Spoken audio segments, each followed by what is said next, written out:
রাহেলা, রাহেলা, রাহেলা বাসায় নেই, চলে গেছে। চলে গেছে মানে? একেবারে চলে গেছে। যাবার আগে তোমাকে একটা জিনিস দিয়ে গেছে। ওয়েট। রাহেলাই টাকাগুলো ফেরত দিয়ে মাপ চেয়ে একেবারে চলে গেছে। নাইম, তুমি এগুলো কি বলছো? আমি তো কিছুই বুঝতে পারছি না। রাহেলাকে দিয়ে আমার ভাইজানকে চরিত্রহীন বানানোর উদ্দেশ্য কি? নাইম দেখো,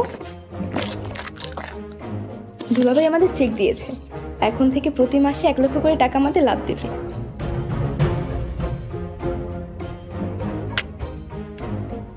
আমি তোমাকে কিছু প্রশ্ন করেছি, উত্তর সে রাইট নাও। রাহেলা যেহেতু চলেই গেছে, তখন তোমাকে সবকিছু বলে গেছে আশা করি। ভাইজানের জন্য আমাদের সুখের সংসারে অশান্তি হচ্ছে। ভাইজানকে বাসা থেকে তাড়ানো ছাড়া আর আমার কোনো খারাপ উদ্দেশ্যও ছিল না।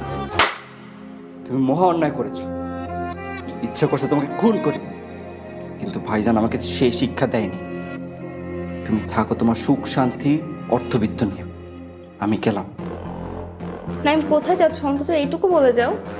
ফিরে যাচ্ছে আমার জন্মভূমিতে, শিকরে আমার সত্যিকারের পরিচয়। আমি তোমার ফিরে আসার অপেক্ষায় থাকবো। আশা করি তুমি কিছুদিনের মধ্যে বুঝতে পারবে, আবেগকে পাশ কাটিয়ে তুমি ফিরে আসবে। অর্থের চেয়ে সম্পর্ক বড় নয়। সবচেয়ে বড় হচ্ছে সুশিক্ষা। আলহামদুলিল্লাহ ভাইজান আমাকে সুশিক্ষিত করেছে।